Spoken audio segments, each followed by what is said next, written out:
All right, exciting, exciting, exciting. Today, it's May 2022, is the first time that I'm unveiling my book and my workbook on the internet. Here it is over here, both the book and the workbook. And the book is I Rewired My Brain, My Journey to Freedom, and that's it right here. And the workbook is I'm Rewiring My Brain, My Journey to Freedom. And the book has two parts. The first part of the book is my backstory, where I talk about all the drama and trauma that I went through that wired my brain in such a way that I needed to reprogram myself. And the second part of the book has the tools and strategies that I utilize to rewire my brain. And then the workbook corresponds with the second part of the book. And in the workbook, what you're supposed to do is go through it and fill out and complete all the exercises so that you too can rewire your brain using the tools and strategies that I use. It's a phenomenal set. Gotta get it. It's available on Amazon today. It'll be available on other platforms, but right now it's available on Amazon. What I'm going to do today, I am going to do a short reading. I'm not going to read the whole chapter, but I'm going to read something from my book. And I do want to say that it is from the first part of the book with the trauma and the drama. So I recommend that you don't have any young children in the room because it is not for young children. So do what you need to do. Push pause, do whatever it is you need to do to get your situation, your environment correct, so that you can be all ears for this reading that I'm going to share with you. Welcome to Dr. K Speaks. I'm Dr. K, and I'm here to help you to navigate through the many challenges in your life's journey so that you might ultimately become the highest version of yourself. Okay, so now I am getting ready to share with you a reading from my book, I Rewired My Brain, My Journey to Freedom. And like I said a little earlier, it's important to have the little ones out of the room because this is definitely not something for them. So let me just give you a backdrop. This is part of chapter 13, and the title of it is called My Church Experience. So after I had gone through so much negativity, and then I ended up going to church because a friend of mine wanted to go to the church, and I ended up in church. I liked what I was getting from the church, but then certain things started to happen that was just, a little offbeat with some of the messages that were being taught. And so I'm going to get started. It's not at the beginning of the chapter that I'm going to read, but it is somewhere near there. Because my vision had frightened me, that Sunday morning, I got my kids dressed more slowly than usual, and we were late for church. So what happened was, before I went to church, I had a vision of something that was going to happen. It was during a time where my premonition was just off the chart. I had visions that would flash into my head, and when they flashed into my head, I did not know that they were a premonition about something that was going to happen in the future until that situation actually started happening. It was like, wait a minute, this already happened, or wow, what am I supposed to do? And so I had already had a vision before I went to church. So that's what that's all about. Because my vision had frightened me, it was a frightening vision. That Sunday morning, I got my kids dressed more slowly than usual, and we were late for church. And at this time, I had all three of my children. My oldest son, I think he was maybe about 8 or 10. And then my youngest son, he was being potty trained. And then my daughter was 2 years, she's like almost 2 years older than my youngest son. So as she was preaching that Sunday morning, and this is the minister, she was preaching, it was a female minister. As she was preaching that Sunday morning, it was frustrating for me to sit there listening to her berate me. Now, what was happening at this point was, as she was preaching, she was saying a lot of negative stuff, and it was pointed to me, and everybody in the church knew that she was talking about me. And I'll just give you a little tidbit about it. So I'm a fashion designer. I designed this top that I'm wearing right now. It's a celebratory top because I got my balloons and everything in the background because I'm, celebrating the unveiling of my book and my workbook. Okay, so I was designing clothes then, and back then I was on welfare, and this is before I'd even went to school to become a doctor. I was shopping at this fabric store where we can get the fabric for $1 a yard, and because I'm relatively small, I could just get 1 yard of fabric and make a whole outfit. right? Because this that I have on now only took, well, maybe 1.5 yards because I had to do a little extra stuff with this right here and still had a little fabric left over. Okay, so I was making my outfits and the lady was saying that it was a sin to have too many clothes and we should be not spending all of our money on the clothes, but all we needed was 2 dresses, one to wear to church, have on our back, and the other one should be at home, hanging up to dry, and that we should be giving our rest of our money, tithes and offerings, I guess, to the church. But that wasn't feeling right to me, so I wasn't living that way. But that's what she said when she was berating me by talking about y'all wearing too many clothes and y'all wearing all these new clothes and this, that, and the third. And everybody knew she was talking about me. Okay, so here we go. Back to the story. As she was preaching that Sunday morning, it was frustrating for me to sit there listening to her berate me. But whatever. I sat there and took her jabs. Eventually, the lady who took my son to the bathroom brought him back. He came and sat down next to me and my 2 other children.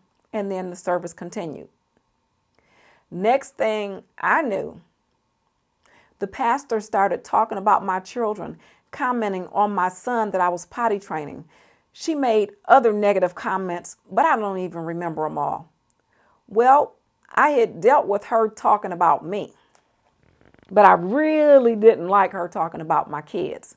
So I told them to get up so that we could leave. We stood up and headed toward the back of the church where our coats were hung on the rack next to the entrance of the church. First, I put on my full-length maxi leather coat. I told you this for a reason. Then I was getting ready to put the coats on my little ones and realized that the minister was walking down the aisle towards me, talking about me. She got right in my face and oh my God, she grabbed me by my collar, just like in my vision, and said, God told me I'm not going to have a lot of people in my church. Get out of my church right now. And she did that while she collared me, right? But that was part of my vision. I saw the vision where she was going to grab me and then I was going to look in her eyes and see evil. And then I would know that it was time for me to leave that church. And I want to say I did get a lot of good stuff out of that church because when I was going there and started connecting with God, truly, that was the first time I started connecting with God because I was doing my own prayer meditation, regardless of some of the stuff that she was teaching, which some of the stuff was good, but then she just had her own agenda, right? But let me get back to this.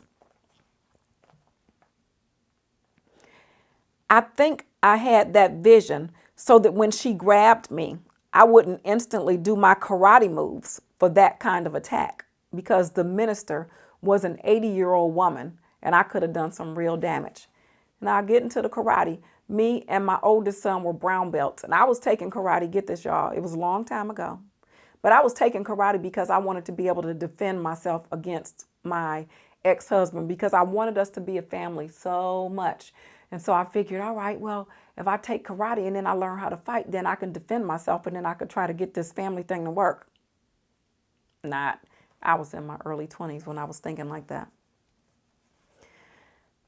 Getting back to the reading. So I didn't do any of my moves on her, but I did look into her eyes and I saw that darkness, that evilness that I saw in my vision. Anyway, while I was looking in her eyes, I said, get your hands off of me right now. Well, what I didn't see in my vision was a punch from the church lady standing next to me and the pastor. This lady hit me and said, don't you talk to the pastor like that. Okay, now get this, y'all. I had the vision about the minister lady grabbing me up, right? And then I was just supposed to look in her eyes and then know that it's time to leave this church. And I don't know, I guess I had the vision. God revealed, gave me the vision so I wouldn't do my karate moves because I could have hurt the lady. But the other church lady, the one who hit me, well, she was not in my vision. So I did not know that that punch was coming. Well, what I didn't see in my vision was a punch from the church lady standing next to me and the pastor. This lady hit me and said, don't you talk to the pastor like that. Because she was not in my vision, my martial arts instincts kicked in, and when she hit me, my fist instantly went between me and the pastor and landed on that lady's face. I punched her in her eye. I think she was wearing glasses, so now it was on and popping. The pastor had moved back and the congregation moved in and started attacking me. I was leaning back on the church pew, throwing fists, swinging at whoever was attacking me. I'm serious. I was at the church pew at the back of the church, leaning back, and I'm fighting and doing everything. And the whole church, the congregation, they were all attacking me. My oldest son, who was about 10 years old at the time, and he was a brown belt in karate like me, like I told you. Of course, he started helping me fight. That's right, me and my 10-year-old son fighting all of these church people who were now physically attacking us. Now, that's some real trauma and drama. Here I am going into the church to find God, to get some relief from all the trauma and drama that I had already went through with my situation with my mother, where I talked about she held a gun on me before in the other video, and then my ex-husband holding the sawed-off shotgun against me. So I went through so much hell in my life, and then it's like, all right, I just need some peace. And so I ended up going to this church, and then I got physically attacked in the church, me and my 10-year-old son. That was so traumatizing, and there's more to that story. So I strongly encourage you to get the book so you can read all about that story. It was definitely traumatizing. That situation was beyond crazy. What happened next was beyond crazy. And all of that stuff contributed to how my brain got programmed and my brain got wired in such a way that it was important for me to rewire my brain. At that time, I was still on welfare. I had not even started school yet. And I was a divorced single mom, single-handedly raising my 3 children on my own. And like I said, I went to church reaching out to find God. I had a lot of good experiences there. But after being physically attacked in that church, of course, I left and didn't go back there. But again, get the book so you can read all about that in addition to the other trauma and drama that I went through. Thank you for listening. If you've liked this video, give it a thumbs up, share it with your friends and family. And if you have not yet subscribed to my channel, then please subscribe to my channel so that you can be aware of all the other videos that I upload about how to become the highest version of yourself. And 2, please keep in mind to order your book, I Rewired My Brain, My Journey to Freedom, as well as the must-have, getting the workbook, I'm Rewiring My Brain, My Journey to Freedom, because in this workbook, I teach you, I provide the template to help you to be able to rewire your brain so that you can get away from the mental and emotional bondage that might be holding you back.